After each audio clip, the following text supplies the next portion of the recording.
and gentlemen, welcome to a Geek First review. My name is Travis Snell. If you're watching this the day of, happy Super Bowl Sunday. Anyone but the Patriots. So go Eagles, and remember, Patriots fans, if you're listening to this later on, probably you've won the Super Bowl. You're probably very excited, but remember, your team cheats a whole fucking lot. My name is Travis Snell. I already said that. I'm here today to do an Altered Carbon review of Netflix's, I guess, newest TV show. And pardon my voice, it's a little raspy. I'm either in the middle of being sick, I'm hopefully done being sick, or I'm getting more sick. I don't know which way it's going to go. Who knows? But two things to plug before we get into the actual review.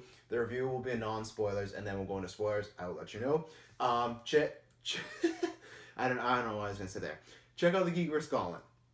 Geek vs. Gauntlet is back. Huge match yesterday came out. Thank you for everyone that's already tuned in. Appreciate it a lot. But it's myself with a mystery partner, the Wolf Order, the very first member, I guess second member of the Wolf Order, taking on Taylor and Tyler. You're going to want to watch it because you do not want to be spoiled who my member is. It is shocking. It is devastating. It is going to change the very core of the foundation. Plus, Smash Bros. Always a fun game to watch. But definitely check this out because this lays the groundwork for the entire season. We've pre-taped the next two matches, and we got some really good ones coming up. So you're gonna want to be on board. If you don't know what that is, that's our Geek vs. Gauntlet. Yeah, I'm gonna take a drink of water. Okay, it is our gaming league where there's some storylines involved. The games are all like real. There are storylines, but we don't fake that. We play that real competition. So we've been doing it for about a year. It's tons of fun. Check it out because it's a good time, and it's lots of fun. So you get to see us just kind of hang out, play some video games, then maybe do a couple crazy stuff. And then the other thing is, if you're watching this live or listening to this live, tomorrow at some point, I think tomorrow, if not Tuesday morning, but I'm pretty sure Monday night, late Monday night, we'll have the podcast up. We're doing Geek First early next week. Well, for next week, we are doing it early.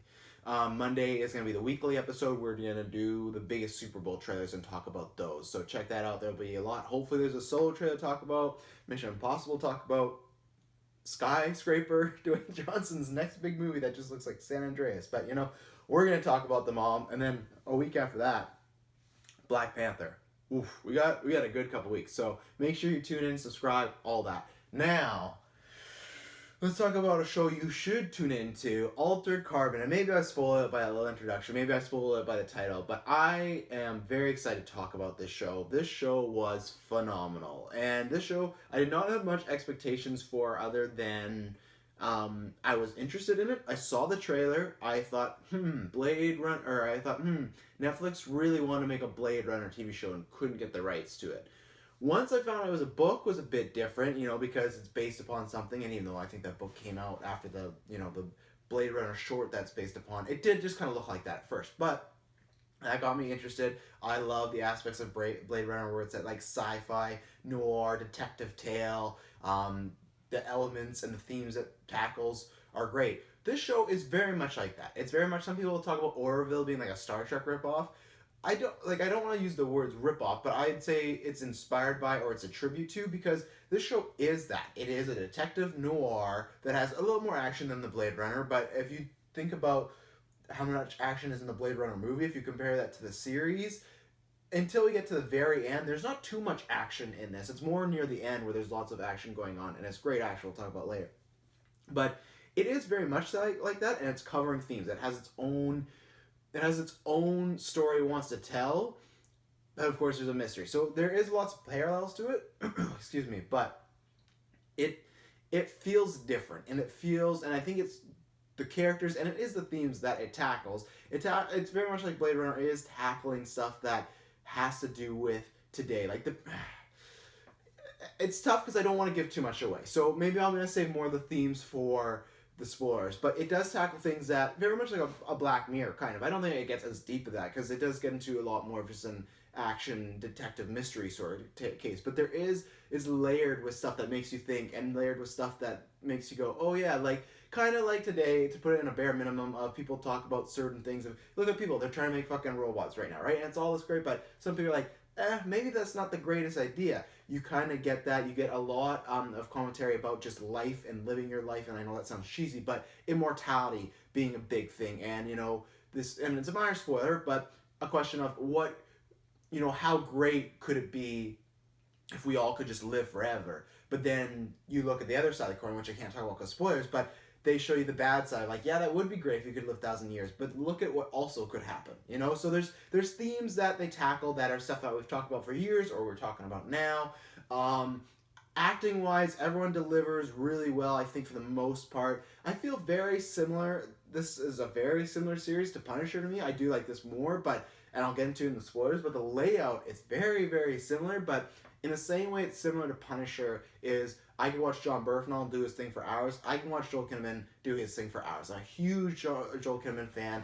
I started liking him when I saw The Killing, actually. The Killing, it was on AMC, and I don't know why I watched it. I'm a big fan of like murder mystery, serial killer type of stuff, so I imagine that's it. But just something about it, it looked good. I liked the idea of, hey, this one murder, we're going to investigate it instead of just like a procedural going over and over. And I remember watching it, and I really liked the show. I actually never finished it. I have to finish it because it had that thing where it got canceled and came back and yada yada yada. But the standout in that show was clearly Joel Kinnaman.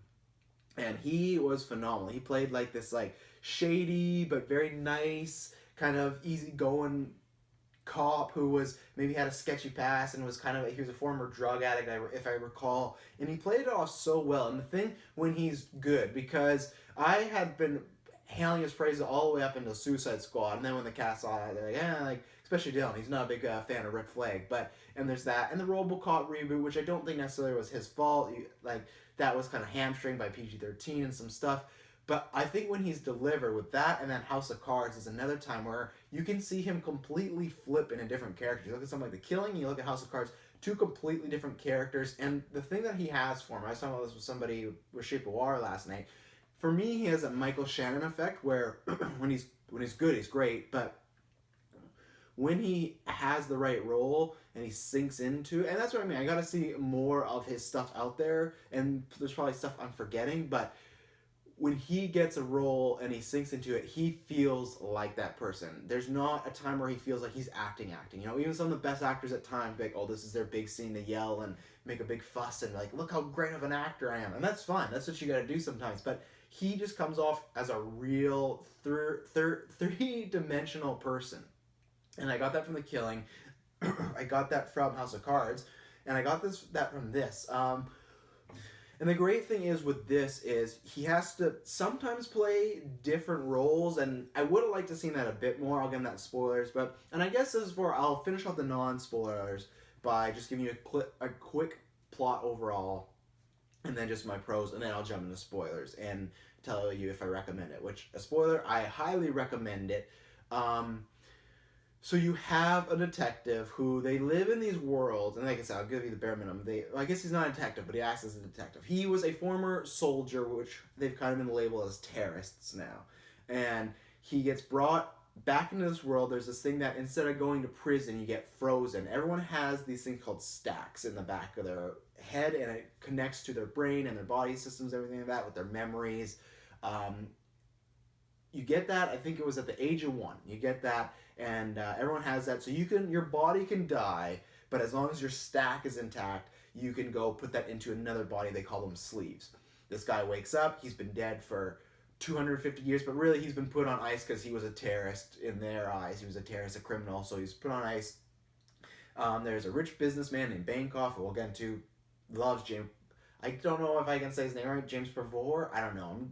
Who knows? Maybe I'm just going to refer to him as James, but he's another actor I really liked from The Following a couple of years ago. But anyways, a rich billionaire is murdered. Lots of people think he killed himself, but he thinks there's no way. He's too prideful. He thinks that couldn't happen. This is a bare general plot outline of the first episode, and he offers this guy a chance to help him figure out the crime. Because what happens is, with this, like I said, he was killed, but very, very rich people have this thing where they can do backup. So even if your stack is destroyed, your kind of backup, like in a cloud, is still there. You could rebuild it and put it into a new sleeve. That's what they did for this guy. He wants to find out who killed me, why, and obviously he didn't back it up before he was killed. So the whole, I think it's 48 hours before the murder, he has no idea what happened to him.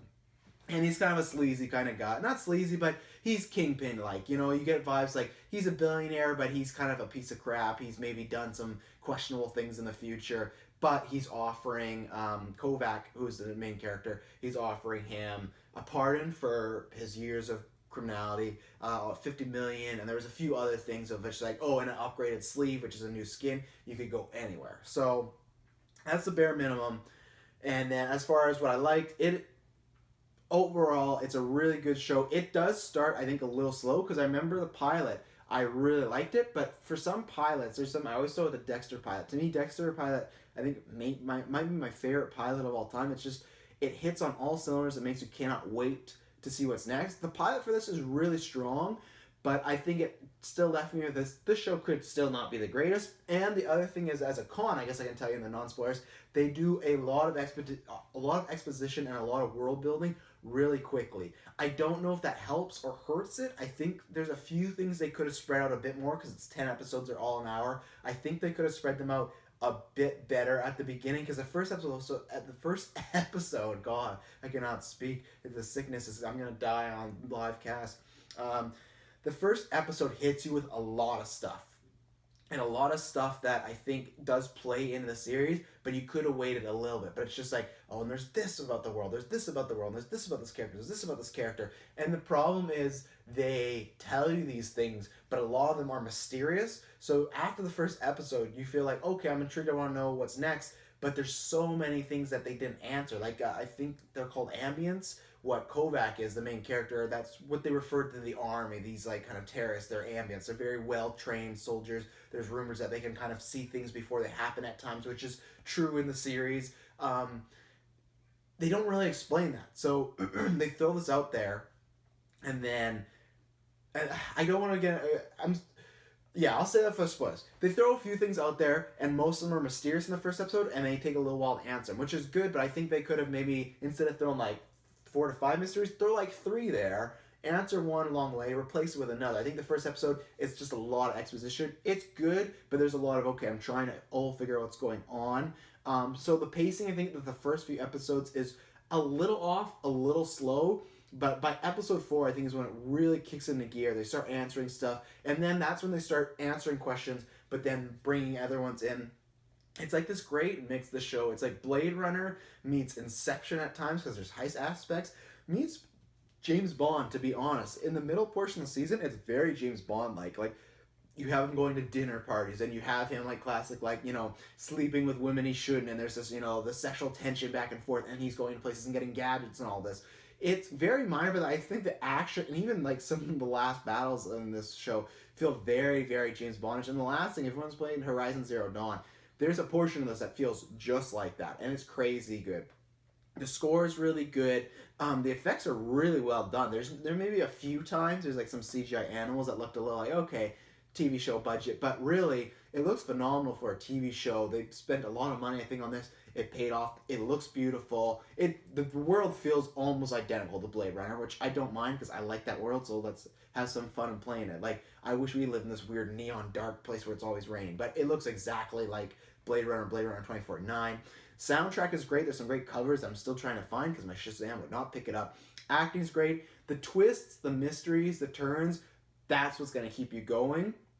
And secondly, Kovac is what's going to keep you going. The main character, he goes through a lot of shit. And this show does not pull punches. There's so many times in TV shows where something's about to happen and you're like, no, they won't do that. The show, like, a TV show won't do that. A movie could do that because it's only 2 hours and there's no consequences and you move on and that's the last one.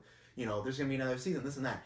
There's so many times where I went, oh, that's not going to happen. And like, oh my God, they did that. And it goes some really dark place. It's a really dark show. So it's very violent. It's very depressing at times, I really feel.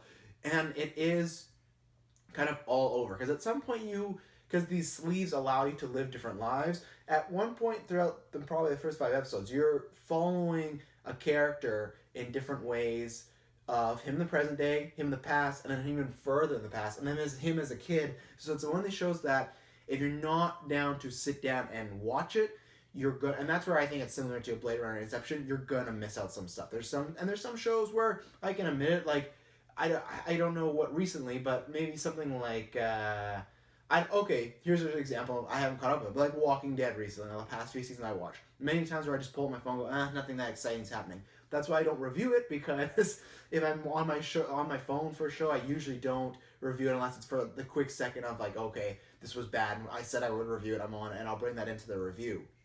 But with this show, I was not wanting to check my review. I was not wanting to check my phone, not wanting to check my computer, and I also think you couldn't. So if that's the other thing, if you're going to shoot a show that if you think it's just going to be a cool sci-fi action show, it is, but you're going to miss out on a lot if you don't pay attention. So those are my pros. I love this show. It's phenomenal. I would highly recommend it. 3, 2, 1. Getting into spoilers. I don't even know where to start, really. There's a lot to cover. Excuse me. I'll take a drink while I think about what I'm going to cover. You can take a guess.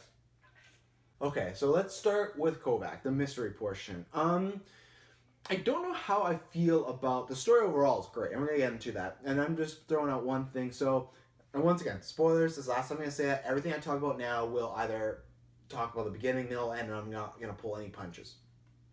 So, the show starts with him, I believe, in his second sleeve. I believe, and I think that was to. I think he was obviously in his natural form. Like, I guess you're kind of you were somehow given birth. They don't really explain that, so I don't know if there's still just natural childbirth. But that was his original sleeve, his skin. He got another one because at some point he has to go on the run and go in hiding, and then he gets Joel Kinnaman's sleeve.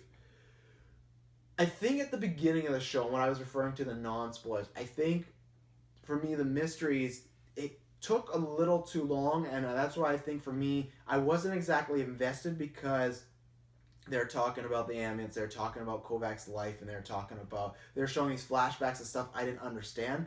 I think this show is not going to be effective now. I think it's going to, for me, even be better on our second watch. But I thought on my first watch, I wonder what would have been like in a world where, and it's weird, I don't even know how I feel about this, and this is where I can completely admit it's going to take a second watch. I wonder in a world where they put the flashbacks episode at the beginning of the show and then made the jump to Kinnaman's Kovac, or Riker. I guess I can say Riker. That might distinguish them a little bit, but I wonder if I would have enjoyed the pacing a little bit, because I found myself not exactly invested in Kovac right away. It took a few episodes of learning more, and I know people say that, like, oh, that's a TV show, that's what you do, give 3 episodes. I agree, but for the first few episodes, I just felt there's so much going on and so much mystery between the murder, between Kovac, between just the general world, between they're talking about that, I think it was 263, that law potentially coming in, and then Kovac just in general, and the whole thing of him waking up and saying, oh, is this Earth? We were talking about this the other day when we were our Shape of Water review, and we said the reason the movie can work pretty easily and do some fantastical stuff is they set it in the past, and you don't need to set up that world. This movie, or this TV show, both in the case of, if you take out Altered Carbon, a movie or TV show, if you set it in the future, and this show is set 250 years into the future, that is really tough because you don't know that world. You don't have the context. Everybody has a different idea of what the future is, whether it's Blade Runner, whether it's 12 Monkeys, and when you are setting up the world, that's a big thing. And then when you're setting up the mysteries, that's a big thing. And then when you're setting up your main character, that's the big thing. And I almost wonder, like I said, I'm going to wait on a rewatch, because I think on a rewatch it won't affect me at all. But they show, like, at the beginning when the sleeves were having sex, like he's having sex with multiple people. And you get, like I said, talked about with the ambient warring and what this is. And then they talk about them as terrorists, which I think that one paid off as far as waiting to reveal that. But the terrorist thing was big because, like, well, can I be invested in this guy if he is legitimately a terrorist? And that's why I wonder if you would have saw the episodes where he was, and I think the flashbacks work because usually flashback episodes bore me, and that's where I've been off the beaten path lately, like the one-off episodes, like in Stranger Things, that one big episode everyone hates. I really enjoyed it, and lots of times flashback episodes, like, this is a throwaway episode. Maybe it's because it's a bingeable show and that doesn't affect it. Maybe it's if it was the week episode, you'd be like, just a flashback, but they didn't affect me in the watch, but I just wonder at the beginning if I would have enjoyed it more if I saw Kovac's journey from when he was a kid to all the way when he got into Riker's body and arrested, and then we move forward, because then you would already know about Kovac, and then you can continue going into the world. But like I said, on a second rewatch, that could change, because at the same time they make Kovac kind of seem like he's a shady guy. Ortega is like, I think I'm saying the name right. Who knows? Ortega is talking about how he's a terrorist and he could be a potential threat. So they did play that up. So it's something that I'm not saying is a con. It's just something that I think I would have been a bit more invested at the beginning. But at the same time, it still ended up working because in retrospect, when I go back and watch, and when I thought about it gelled really well, and I am excited to give it a second watch there. But with Kovac, his journey, I think, was the strongest of the show, whether that was tied to Ortega, whether that was tied to just himself, or his, like I said, spoilers, his sister. Um, it it took a lot of turns where I was not expecting it to go. I think the first episode of him just kind of being an asshole, deciding that he's just going to enjoy his time, he's getting really high, he's going to strip clubs, he goes to the Raven, like just deciding he's going to throw his life away and then go back on ice, and then he has those visions of like his sister talking to him, the visions, and then his past lover, Falconer. That's the name. I had to look it up, even though there's been a whole episode. Kind of forgot the name. That's what happens when you watch 10 hours television. But so he has visions of them, and they kind of convince him, even though he admits it's his subconscious later on the show, that you could still do right in the world, you should still stick around. And that's when he decides to jump on the Bancroft's case. And they do a good job at the beginning of showing that how much he trying or pretending doesn't care about people. He multiple times says that. He says that to Elliot when he's helping out, like, I don't care about you or your daughter. I don't care. Oh, he's like, you don't care about my daughter. He's like, if it makes you feel better, I don't care about anybody. But if it can help me, I care about you. And he did a good job because it did fit that whole theme they were going with. Is he a bad guy? Could he have kind of been like a terrorist or something in the past? And they play that up for a while, and then he meets Ortega, and there's a connection there. They don't know why. They don't really show you until a few episodes down the line, and he figures it out. And I think that's where the show starts getting strong, is in the middle, where it starts taking storylines and looping them together, but some kind of go on the back burner for a bit. So there's one episode where he gets kidnapped, and it's because the people want Riker, like the white guy skin, because of the past. They think he's alive. They want him. And then a couple of those storylines go on the back burner for a bit. A few characters disappear for a while, but I think that's fine. So you have stuff like that. Then you find out why Ortega and has like kind of a connection to Kovac because he's wearing her boyfriend's or maybe fiance, it's not really clear, but her lover's skin. He was framed for a murder. He goes to prison, so there's some connection there. And then he's continuing to find out the mystery, still trying to find out Bancroft, who killed him and whatnot. He has a couple theories, but they pan out to be wrong or whatnot. I'll get to the Bancrofts in a second.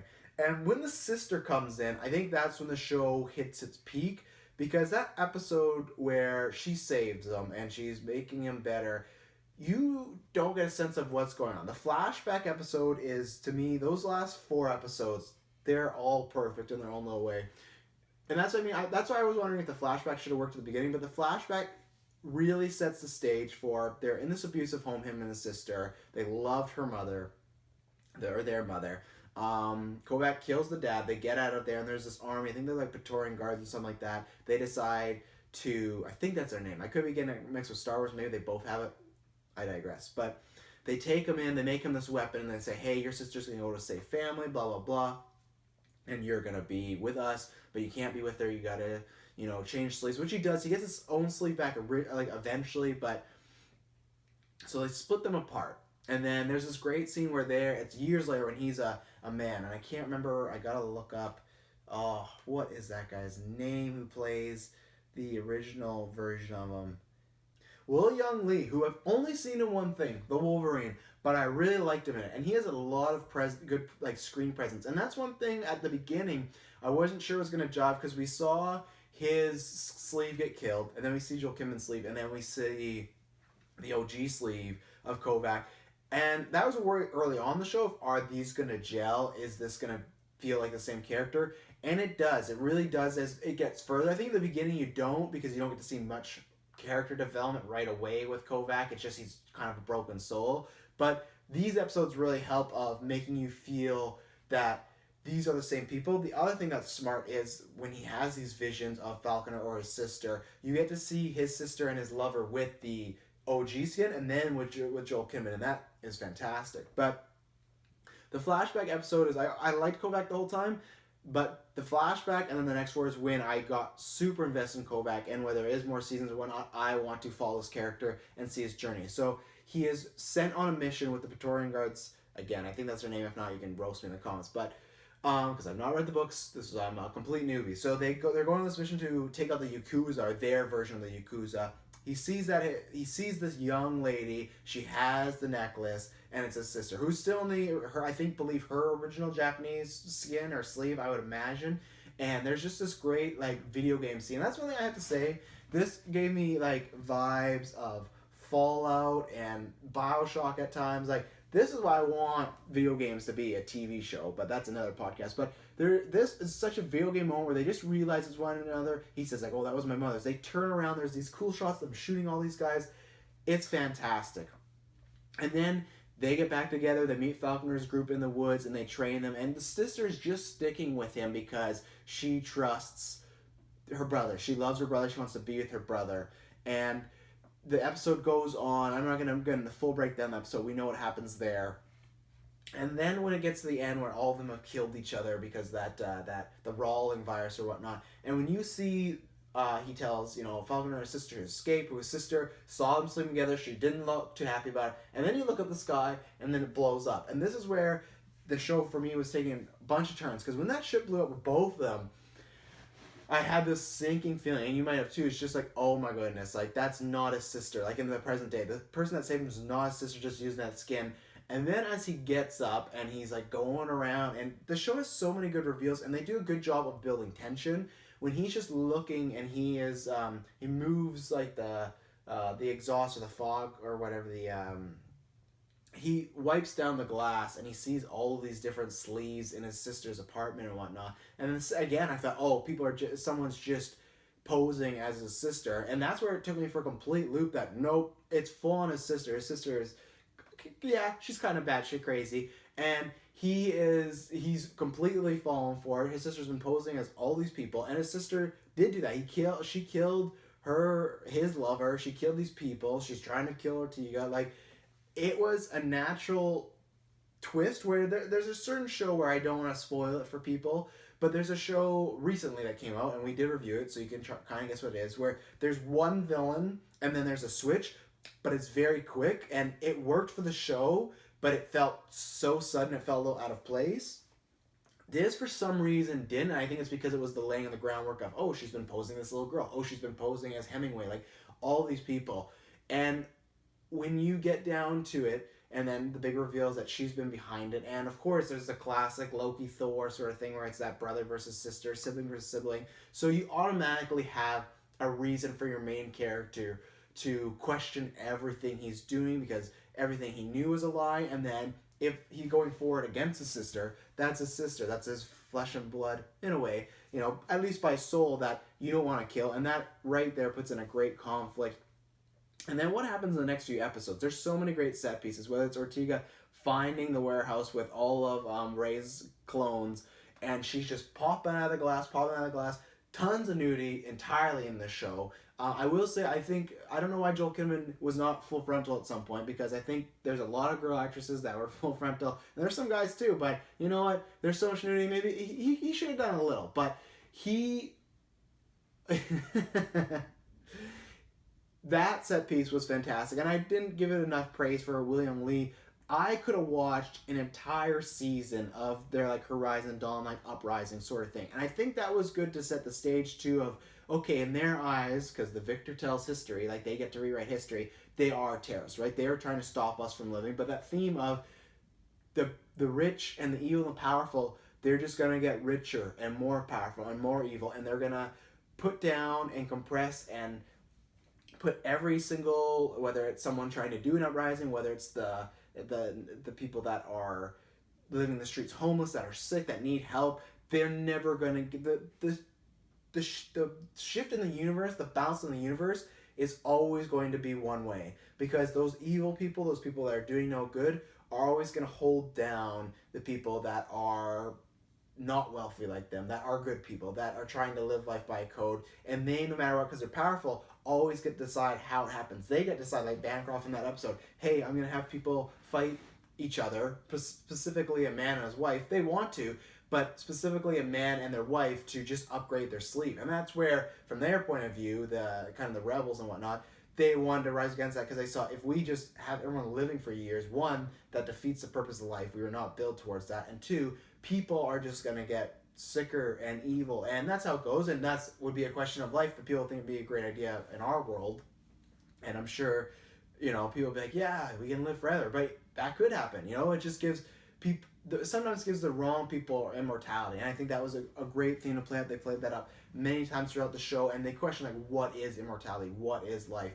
But I had to give a shout out to that flashback episode because just even with that, like that hail and the rolling virus hit was falling around and he had Will only hiding and he has lots of screen presence and we'll get into it at the end. But I almost hope they just clone his skin and bring him as the main character for season 2. I think they'll go and get some sexy name probably, but we know him. If people like the show, I think they'd be fine with him coming back because he has great screen presence. I want to see him back. That's no shot against Joel Kinnaman. They all did great. I think the second skin was fine, but we didn't get enough time with that sleeve for me to really feel a big connection to him. We meet him, he dies right away. That's about it. But yeah, that clone scene, lots of nudity, lots of sex throughout the show. This show fucks a lot. Like, it's just like the same level. I think it's even more so than Game of Thrones fucking because there's a lot of nudity in this, full frontal, full male and female. So prepare yourselves for that if you're if you haven't watched the show but you're watching the spoilers. But that happens. They have, and this is what I was talking about the show, like taking all these twists and turns and doing really dark things. When Kovacs kind of lies to his sister, I can't remember the exact reasoning or what happened, but he lies to his sister. He double crosses her. And she just says, well, and the Ghost Walker's been around, who's just this fucking evil little guy with these fucked up weapons. And that weapon, which I'm about to get to, lied to his sister, said, well, blood has to be paid for that, because you lied to me. I can't remember what the specific lies. I'm so mad. But either way, he was supposed to do something. He doesn't do it. She sends the Ghost Walker after Ortega's family. This is the classic TV show moment where you go, oh, his love interest family's in danger. He runs. He leaves this lobby with his sister to run. Classic TV show, action movie, classic moment where he's going to come in for the save and they're going to put them in witness protection, they're going to hide them, blah, blah. No. He gets there, the whole family's dead. Her mother's dead, the kids are dead.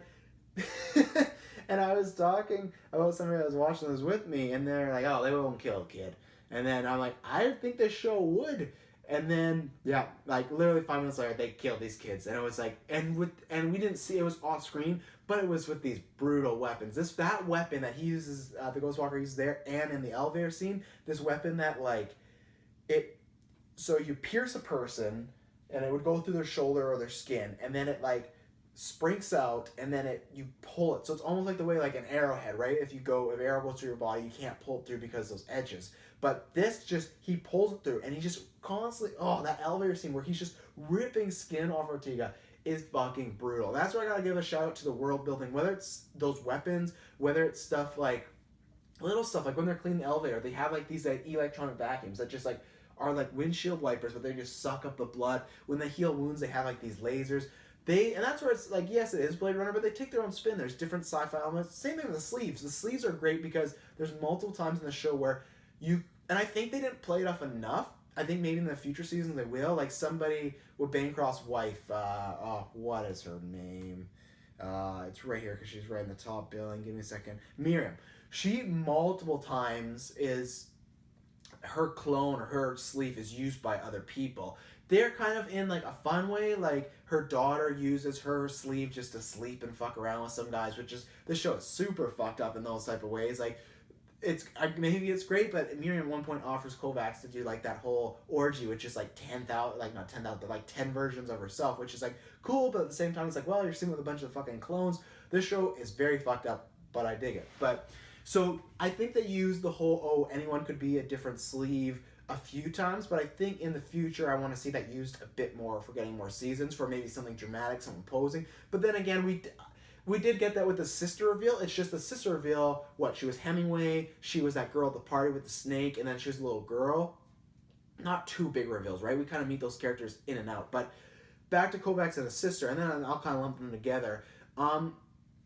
Even though sister's kind of batshit crazy, you get where she's coming from. And she's taken it's funny because at the beginning of the show, and for that flashback episode, you feel like for the most part they're on the same pathway until they meet Falconers and her like tribe of people, because the whole time Rey is only there because her brother's there. She loves her brother. She wants to be with her brother. She gets mad when they reunite. They haven't talked. She's like, this is all you're talking to me about, like hiding and mission stuff. Like, I just want to talk to you. Like, I just love you. And for her, she's been gone so long. It's implied she had a terrible life when her and her brother left.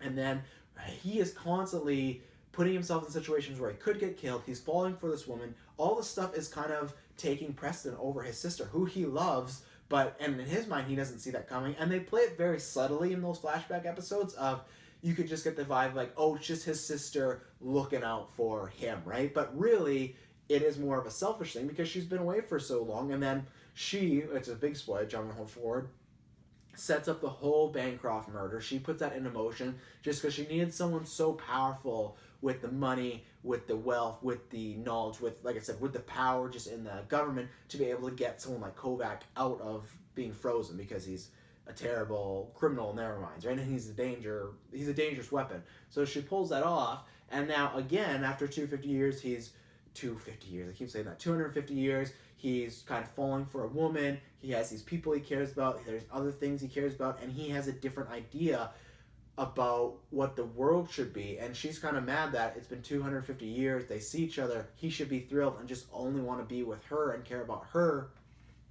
And it's not like that. Because at first I was getting a Dexter Deborah vibe where, oh, they're going to be this powerful, team up couple, and like not a team up couple, but like a team, and like, oh, she just wants him to be alive now, and if you were to fall in love, that's fine. But even when she gets the sense that he's falling in love with Ortega or falling for Ortega, she doesn't want that. She's saying like, you got to give up these people for me. Like, she pretty much just wants them to be together on a ship, just living their lives together. Like, both of them can't fuck anybody, they can't do anything. It's just gonna be them. And I thought it might, they didn't hit on full. I'm not sure the books do, but like there's also a very incestuous vibe. At one point, that scene where she poses as Ortega, she gets her skin, and he gets Joel Kidman to bath her, and he figures it out when she like lets him on, like, oh yeah, I'm kind of playing with you, and then like she's like, oh, that was fun.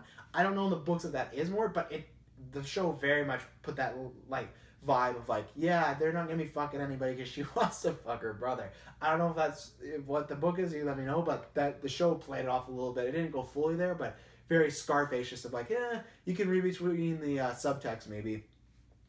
But the thing was, that show, I think was really good was the big thing about the necklace. He comments like, oh, you're wearing your mom's necklace, like she wouldn't want this. You can see from day one, even though they did it subtly, they did it great. From day one, they had different ideologies of their life and different visions of their life, because he loved his mother and he wanted to protect his mother. She wears that necklace as a reminder not to become her mother, and she hates her mother because she viewed her mother as weak. I can't remember if she said she hates her mother, but I think she did. And that's where you can see that she loves her brother, but from day one, as far as when the story started, like really kicked off, they felt entirely different and was never ever going to work out. And even the fact of, when you find out she was helping Falconer and her people fight for this cause of, oh, we're going to stop everyone from being immortal, she didn't agree. She thought that, she says so when in the present day, like, I like living forever. We could do anything we want. We could be together for the rest of our lives. We can be wealthy. We can do this. We can just, like, whatever the dialogue was, she says everything completely against what those people fought for. So it made sense that she sold those people out, and that she was not like, she didn't care about killing those people or his lover, or she didn't care about getting rid of this cause to stop like the greater good. She didn't care about that because she didn't agree with them. She just wanted to be with her brother. And at the end of the day, that's the thing. Yeah, she wanted to be with her brother, but I think those signs of her not caring about those things also helped her character. You could just make it, oh, she just fully loves her brother and that's it. But her having a problem and having a different moral compass than Kovac really helped. And she's just fucking brutal. Like I said, the clone scene is great. There's tons of good fight scenes with her. Her and her brother have that great samurai sword fight scene at the end. And just throughout, you see that she helped kill that prostitute. She set up Bancroft, kill that girl Stack. And like, you can see that she really was behind a lot of stuff. So it really just went from, and that's where it was great. It went from, hey, his sister back, this is great, we got another person on the team. Hey, his sister's kind of shady. Hey, his sister killed his lover, she's evil. Hey, his sister is like a fucking criminal mastermind, and she is just like the evil, like, wicked witch of the west, but like times 10, like, and it was this thing of, they do a good job because any scenes they're in together, she's so loving and so caring towards Kovac, and you really buy it. But then anytime she's around other people or anytime she's threatening Kovac, she's scary. And it's that thing of that's exactly they make you, in my opinion, feel the way Kovac would be feeling of I gotta take her out. She has to be stopped, but I still love her a lot. And that's the thing, you hate her in one moment, but in one moment you're like, oh, but they could still turn her around. She could still be on the good side. It's very much like Dexter to me. Spoilers for Dexter, but who the ice truck killer is, his brother. There's many times where to me, I love Brian Moser, and I wanted somehow for him to turn good and them to figure it out. But at the end of the day, you knew, okay, Dexter has to kill Biney. You know, it's the only way it has to go. That's the same way with this. You know, it's not like the Thor and Loki thing where Loki feels like, oh, we have a chance to save him. Ray is gone. She's completely gone. She's going above and beyond. She's going. There's the line in front of her. She just literally painted over the line. There's no more line anymore. She's so far over it. It's so gone. So, and the ending is great too. As far as I know, I'm jumping around, but I think this is the meat and potatoes. Is those two's relationship and Kovac's stuff. Is when they have the big battle, all the people like Miss Elizabeth's there. They're all trying to take down the ship, the Cloud City ship in a way, and they have that great samurai sword fight scene. And he gets the one up on her with the gun into her stack, like pointing at her stack, and she even offers like, "Hey, I will give you Falconers." Like I uploaded her. I uploaded her. No, I backed her up. I backed her up. So his lover in the ship, he backed her up. She's somewhere out. She said she backed her up. She has the stack. You can't find it without me. And he says that doesn't matter because I think one, he kind of knows that she wouldn't maybe want to be in this world. But two, it's just at the point where you can't, like, as much as he loves her, he can't keep his sister alive anymore. And they do this great thing where they put the Rolling virus in her backup, so her sister can't back herself up. Like, she can't use her backup or she'll just die automatically. So the sister only has one life left. And there's a great scene where he could have just killed her through a window. He could have killed her and felt really sad. But they go head to head. He kills her, and the rest of the people are coming to save her.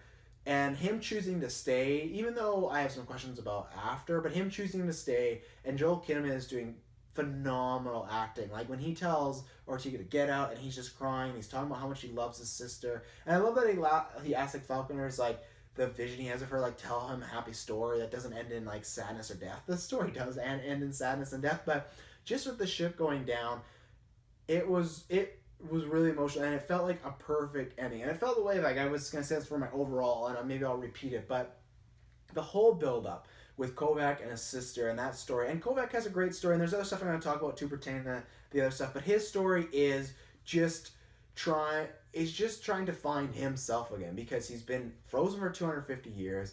And this show is all about finding himself, but also throwing the old stuff away because a lot of that was fake or didn't matter or he has to move on, you know? And that's where I think his sister represents that a big time where if he is going to have to live, he's going to have to push past a lot of things.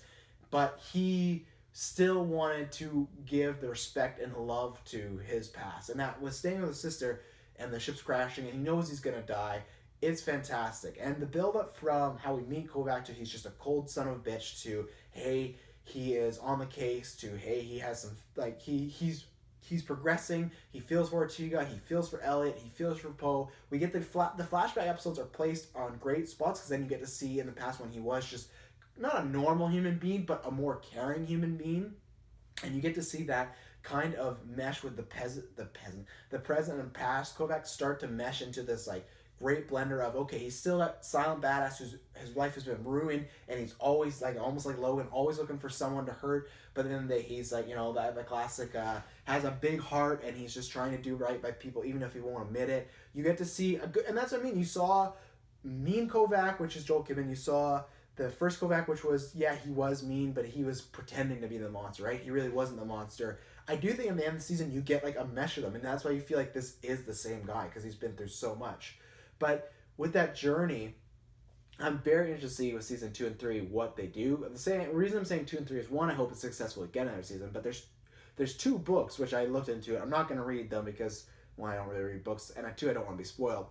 I hope if the books are longer, they could honestly split them into 2 parts. I know it's not a big fan of movies, but I think with TV shows you could do that. There's a lot more to do, but at the same time, maybe not, because there's some icons there. But Yeah, it's the story. It's very similar to Dexter in a way for me. That the Trinity Killer was great, and that was a big one. And seasons 1 to 4 are fantastic. They're all like almost perfect in my mind. There's I shouldn't say almost perfect, but they're all great.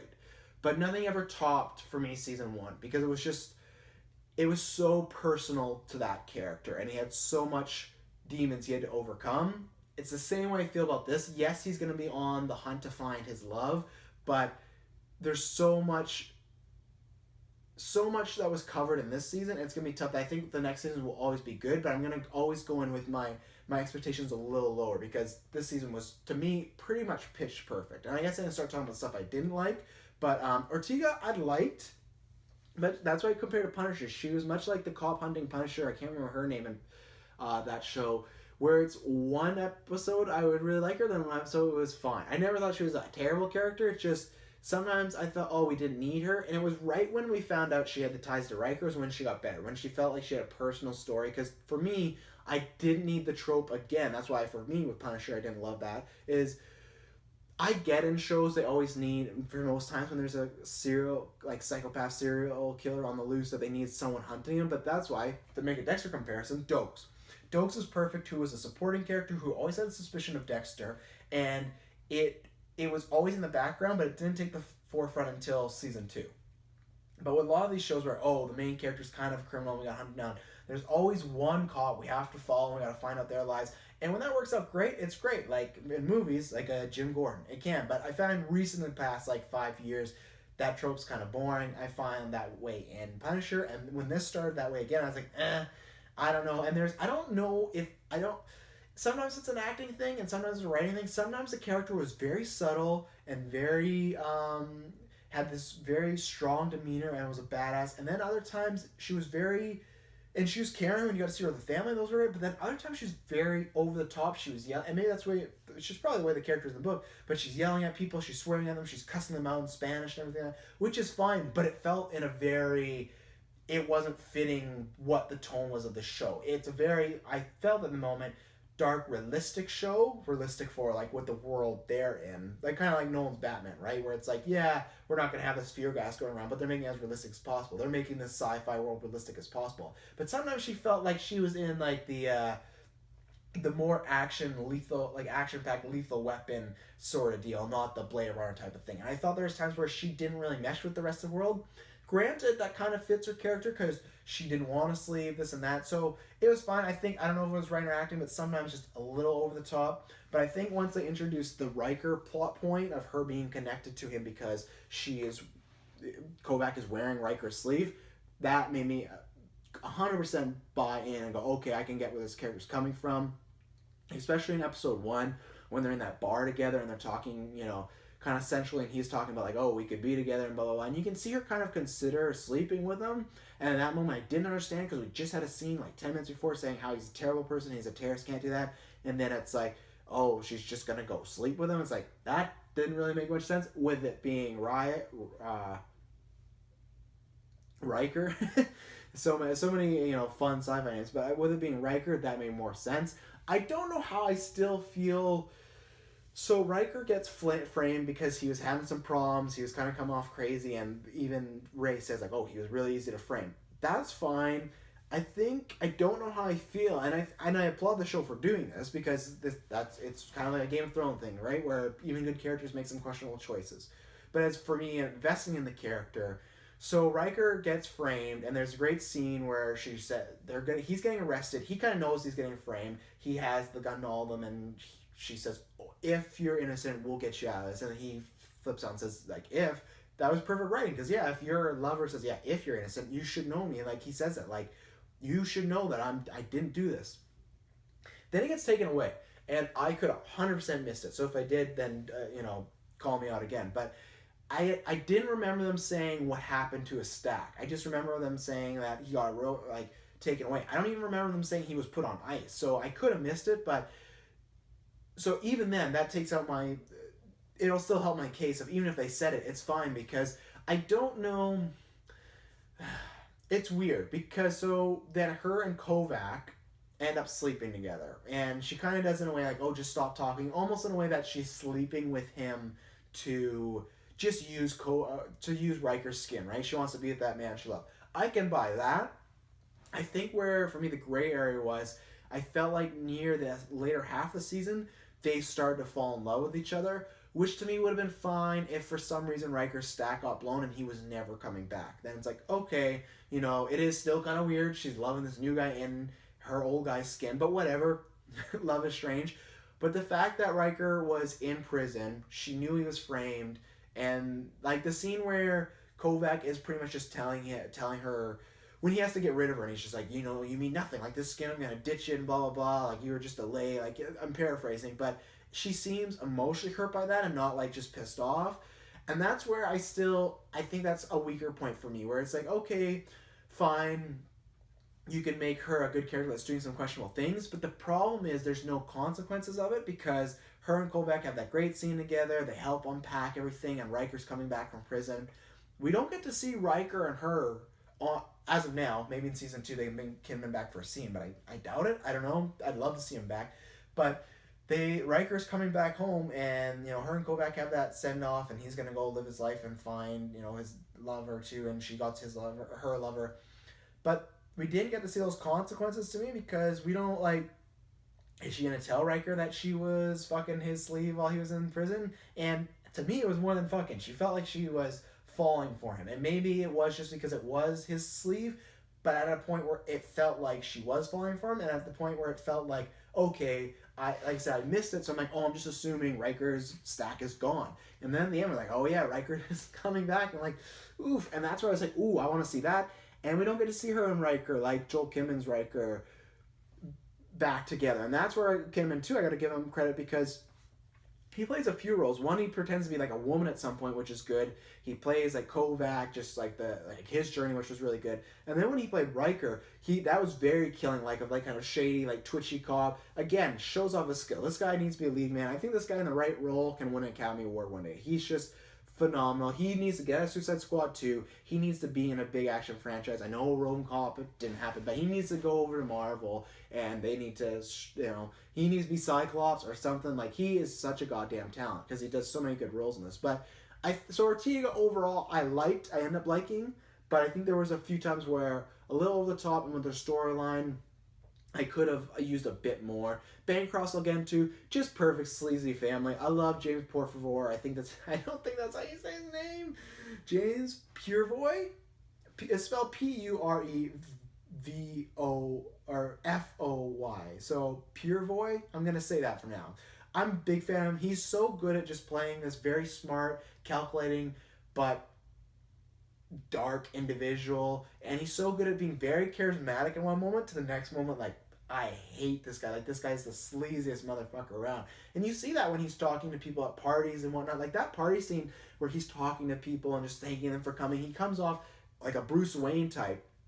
And then when he's like, oh, and they all had to bring something special, right? And then he's like, and my special thing that I brought tonight is the last ambient, ambient, or however you say it, and he points to Kovac, and Kovac is just like a Bond moment. He's just looking, and everyone's like looking at them and clapping. Like, he's so good at switching from just awful to great, like awful to charismatic easily, and that's where I really liked him. I liked his story, and overall he was a bad person, but they gave him some light as far as, there's maybe time he was better, or he doesn't view himself as an entirely bad person. He's giving back to those very sick homeless people. Yes, he has it all filmed, so it makes him look great, but at the same time he's doing that. And I think that moment they give him and his wife at the end when it's revealed that, hey, the main killing of why this whole thing started with Bancroft, he did kill himself because he felt guilty. Ray got his wife to poison him to make him extra mad, because what he used to do is he used to go to whorehouses, kill hookers, but he made this promise before that, hey, I'll do this, but you're going to get an upgraded skin, there's going to be no, and it's not really breaking the law, really, right, because they're agreeing to it, so he was really into some kinky stuff, but he was keeping it all legal. He was, I think he was for the passing of 263, which was giving Sleeves the ability, Dead Sleeves the ability to go on the stand and be a witness to their murder. So let's say, where do I go? I usually have some fucking Batman thing around. I don't. But let's say this bottle, okay? This bottle's here. I kill this bottle. Now, with before, apparently in this world, if I kill this bottle and the bottle's dead, it cannot come back because it cannot come back alive because they're using like the old terminology of, hey, that person's dead. They're, I guess, probably like a, untrusted, unreliable witness, and plus they're dead. We can't bring them back. They can't, so they can, I guess, be put into a new body, but they can't testify against the killer because it's just some classic like sci-fi, right? Of like these rich people made this rule and we're following it and it doesn't make sense. But so he was for it, I believe, and Ray did not want that because that would hurt a lot of her business. So, and what it was because I had to look it up, like they had talked about, but I looked it up after just to get a full sense. I kill this bottle, the bottle's dead, but because if the stack is still in place, the stack can come back and testify against myself, and then I would go to prison. So Bancroft was doing stuff where he was fine to be killing these whores because, and I say whore in the, the actual term of that's what they're doing as business, not calling a female whore, like the prostitutes. He's killing them and making this deal, but then she wanted to set it up that, and like I said, he doesn't kill their stack, so he just kills them, gets them a new slave. It's a, I guess, all around good deal. Because they even say, a lot of the prostitutes say he's a lot nicer than the other ones, and that's the thing, he is a bad guy, but they give him like a kingpin thing, or not at the same level, but they give him shades of he's not just evil for the sake of being evil. He's a terrible person, but he has some minor like redefining or good qualities about him. And then so he does that, and she does this whole thing where, okay, she gets Ray gets his wife to kiss him with this like synthetic something on her lips that makes him very more violent, and it's that the next thing that he has sex with, he's just gonna brutalize, and he does that. He goes to a prostitute.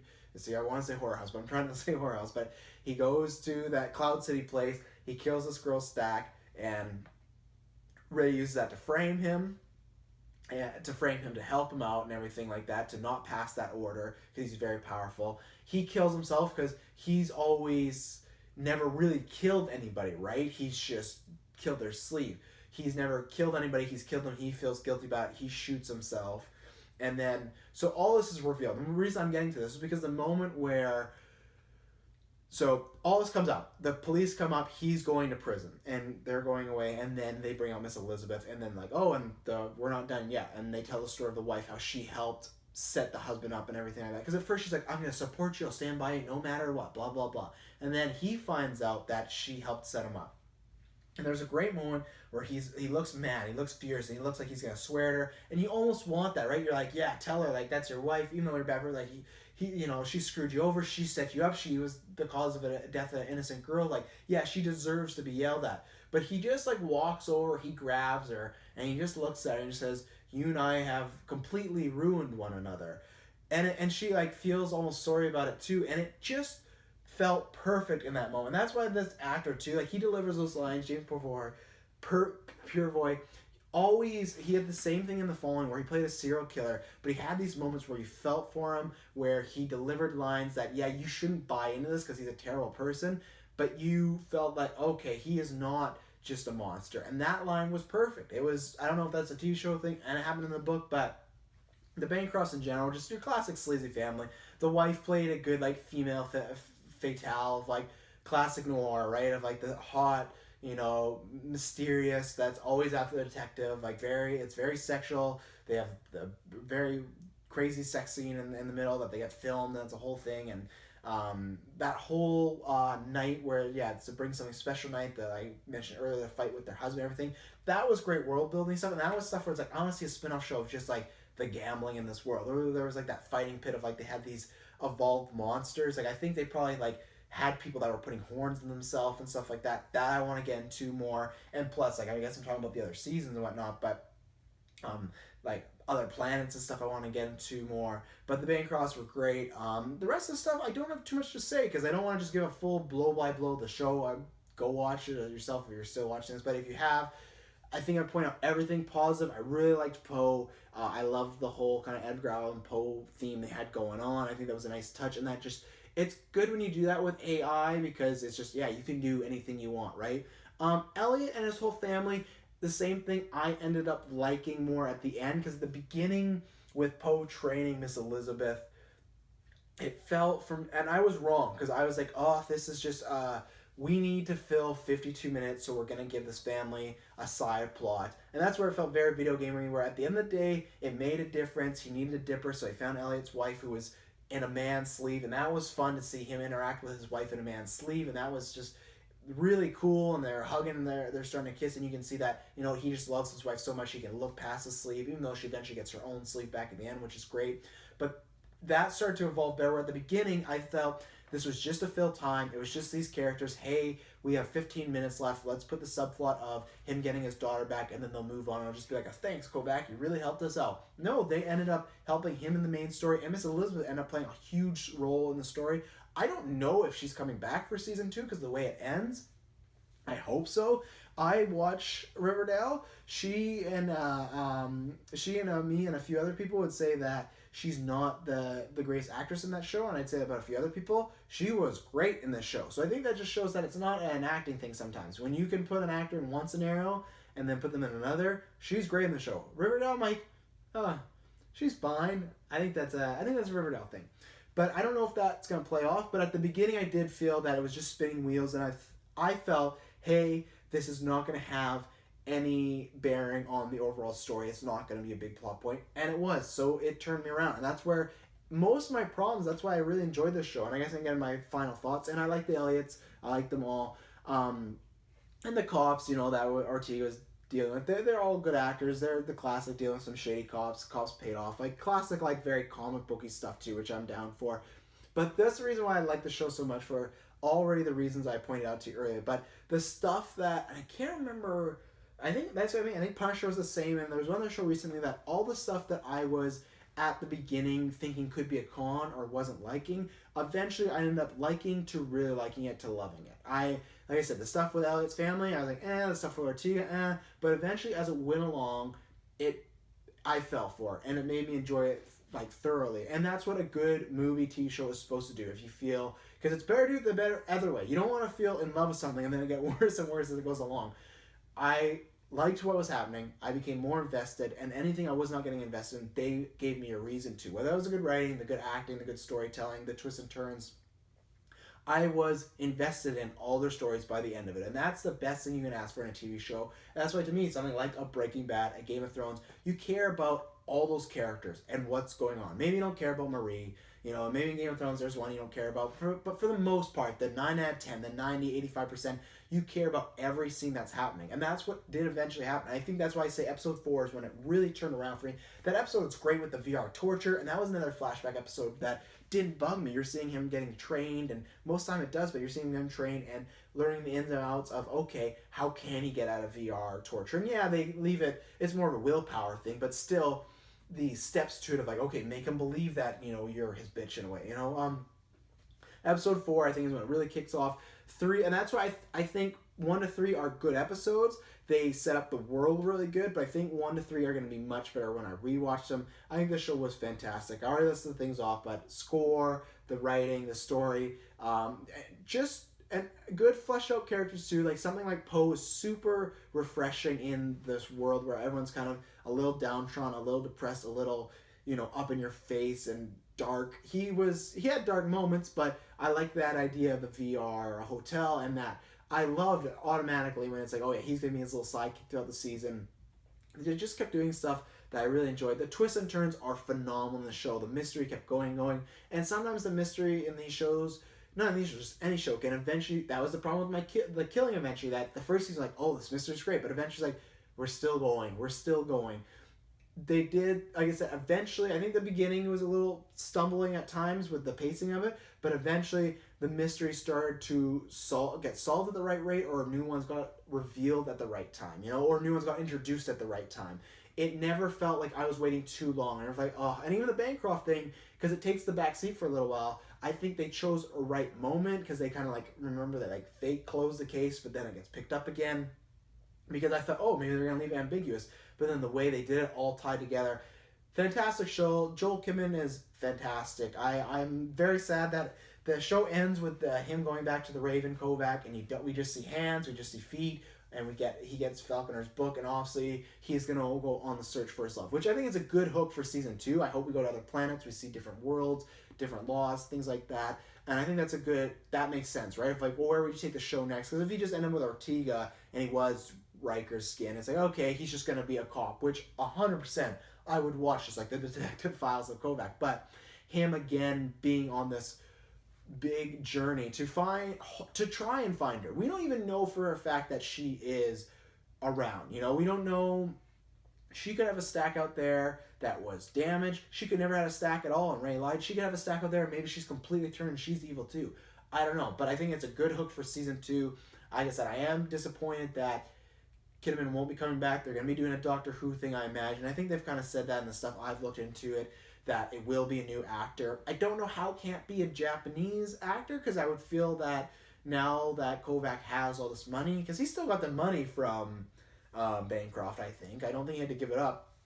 You'd feel like it seemed like most of the people in the story, if they're white, they stuck with the white skin. If they're black, they stuck with black skin. Same thing with like Ray, like she's making clones of herself. Like it seems like if they went into other skins or sleeves, it was because theirs was damaged and they really need new skin. They're undercover, or they're like the freaky weird people who like to just like that girl who like, I'm gonna go in my mom's skin just to fuck dudes. Like, yeah, you got some problems. So that's what I mean. Like it felt like everyone tried to stay in their race, and that's the thing, because some people be like, oh, it's whitewashing. No, I don't understand that, because in the book it's supposed to be the perspective of a Japanese man in a body that's not his, in a white man's body. You would feel that from me. That's why I don't think it's whitewashing. That was the skin he was put on. Now you would feel like when he has the opportunity in his life to be back to Japanese, his natural, the way, like natural birth, like how he was naturally birthed in this world, and his roots and like ties to his mother, you'd feel like he'd want to go that way. The only thing is, I don't know anything about the second book. I'm not reading even the plot synopsis. I want to be completely blind unless we don't get another season. And if we don't get another season, I guess I'm gonna read some books. But the only way is if I think he has to go undercover and he is going to be wearing a new sleeve that would be a bigger actor, So that is, I could see them doing. But if it's just, hey, he's just going to be himself, I don't know why he's not Japanese, and I'm not sure who they're going to cast there. I don't know a big slew of Japanese actor, but fuck it, just bring Will Young Lee back. He was phenomenal. And then when you see him and Falconer get back together, she'll see a face she recognizes. I don't know if it's going to happen. I hope they all come back as far as flashbacks again or visions. Especially in the last season, if he has to do multiple sleeves again, I hope they all find a way to like, he has just like a mental thing of seeing a bunch of versions of himself, because that's gonna mess you up. And then the other thing is too, as far as like, I can't remember that one Praetorian guard who like, he was the one that found him as a kid and he has that big scar and he kidnapped him and kind of ruined his life. I like that thread is still hanging around. You imagine he's not dead. So this show has me so excited. I can't wait to see what next. This show is next to Daredevil, my favorite Netflix original show. Even more than Stranger Things, even more than House of Cards. It was just phenomenal. It was just, I love Stranger Things, but this just got me to big emotional heights that I didn't get to with Stranger Things. Stranger Things is a thing that is just super, super fun and super well written. I'm not trying to take anything away from that, but I like stories that can get to a deeper emotional arc. Something, when you look at comic book movies, I talk about that, I lean towards, That's why Civil War is my favorite MCU movie, because there's a deeper emotional. Thank God we're getting to the end of this review, because my voice is gone and gone. We're a deeper emotional level. Civil War with this, fighting in between friends. Logan, Dark Knight. Those are the stories I prefer. Stranger Things has those moments, but this movie, I keep saying movie because it feels like movie quality, but as just mean like the budget. But this TV show has that, and it has that with multiple characters, multiple times, and it has this great journey with Kovac. I'm very excited to see what's next. So please let me know in the comments what you thought about this. I'm going to give this a 9.5 out of 10. Like I said, the score could change, but I don't think it will ever be a perfect 10. I think there were a few times where I was like, I don't know how I feel about that. I think maybe a rewatch will change, but I think Ortega still a couple times I didn't love. There's a few things that I think a few episodes could have been a bit shorter. I don't understand why Netflix, they still feel like they have, even with the Marvel shows, like you got to do 10 or 13 and they have to be this length. I feel some episodes could, and maybe if that's the way it's written, that's fine, but I still feel like with Netflix they could experiment, and one episode could be 35 minutes and one episode is an hour, like whatever you need. Just sometimes some episodes feel like they're maybe not spinning wheels, but could have had a little fat trimmed off them. But yeah, it was, even then, and there's probably some stuff that maybe some certain scenes that maybe didn't flow the viewers. There's some storylines. Like with that guy who had the clone brother, they kind of played that really quickly. And that's where I think some people, I could see some people like, oh, a 9.5, that maybe high, I didn't enjoy as much. I think that's just purely, I like the themes and I like this type of movie. I love the noir sci-fi and like I love the characters, I love the actor, Joel Kinnaman specifically. So I think there's things that overall that I could see people saying, oh, I think House of Cards is a better written show or Stranger Things. You know, I could actually probably give it to you. It's just from me on my personal aspect of what I like. Love the show. So thank you very much for tuning in. Please check out all the other stuff. We got a big couple weeks coming up. I already let you know. If you like what we do, please like, please subscribe, please share. That helps us do new spin-off shows, make more content.